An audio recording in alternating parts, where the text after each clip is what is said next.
大家好，我是芝麻开花。今天咱们来做一款松软香甜的炼乳面包。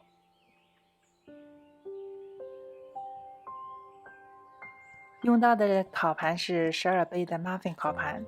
为防止粘连，一定要记得给烤盘刷油，包括烤盘的顶部，因为面包会长很高。今天要做的面包之所以松软好吃呢，是因为我们加了鸡蛋、炼乳和牛奶，含水量很大。当然，这样软的面包手揉会非常的吃力，太粘手。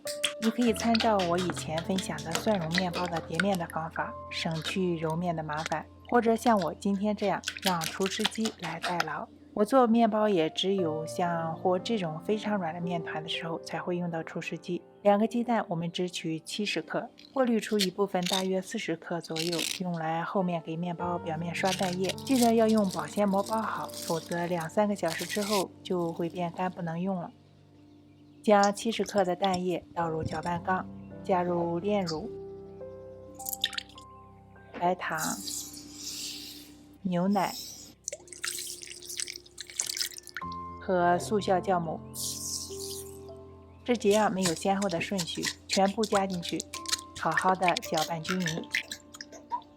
然后加入中筋面粉或者高筋面粉和半茶匙的盐，用橡皮刮刀充分搅拌。你也可以用厨师机来做这一步，但我个人呢更喜欢我自己搅，自己搅就可以感觉面团的这种软硬程度，然后做适当的调整。一直搅得像这样，看不到干粉了。我们把搅拌缸放回到厨师机上，用专门搅面的面团钩开机开到2档，先搅打2分钟，中间要停下来，将搅拌缸壁上的面刮下来。搅打2分钟后停机，加入室温的无盐黄油，继续的2档搅拌1分钟左右，直到黄油完全的融入到面团中。这时候我们已经差不多搅拌了3分钟左右，机器的发动机可能会已经开始发热。这时候我们停下来，用塑料纸盖住搅拌缸，醒面10分钟，同时呢也让机器休息一下。10分钟后开2档，继续的搅打最后的2分钟，直到面团光滑有弹性。接下来的发面，你可以直接的用搅拌缸来发面，也可以像我这样另外准备一个干净的盆，滴几滴油在盆里，将面团转移过去。面团表面上也抹点油，可以让面发得更好。用保鲜膜包好，放到温暖处发酵1到1个半小时。1个半小时后，面团发到了原来的2倍大。垫子上撒些干面粉，将面团倒出来，按压面团排气。这一步很好玩，找到了小时候玩面团的感觉，可以让家里的小朋友帮忙，是很好的亲子时光。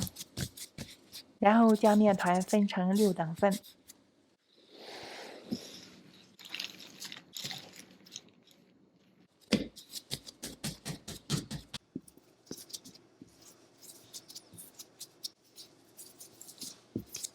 将每一份整理成球形。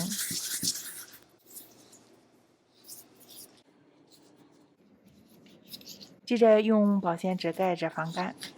这一次我在垫子上抹了油，这样不仅操作的时候不沾手，而且整形完了的面包坯因为有油也不容易粘烤盘。然后再将每一份分成6等份，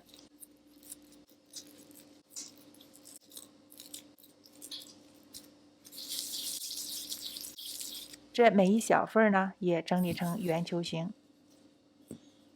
最后每3个小面团为一组，放到muffin盘的一个杯子里。咱们一共做了36个小面团，3个一组，正好放满12个杯子。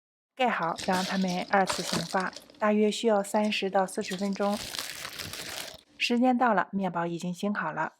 我们将先前预留好的蛋液轻轻地刷一层在面包的表面，注意不要刷太多，尽量的不要让蛋液流到杯子壁上，否则很难脱模。烤箱是提前预热好的，325华氏度，162摄氏度，放到中间的架子上，一共烤18到22分钟，一直烤到面包金黄。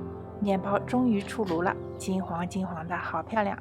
我们趁热给它刷上点黄油在表面，这样呢，面包的表皮会更柔软更漂亮。面包刚出炉会很热，尽管香味扑鼻，但还是要耐心的等待一会儿，需要让它们在烤盘里面再静置5分钟。5分钟后，烤盘就不那么烫手了，面包脱模也会更容易。将它们放到烤架上，再进一步的晾凉。然后我通常会把它们放到透气的容器里面，上面盖上布。晚饭的时候就可以上桌啦。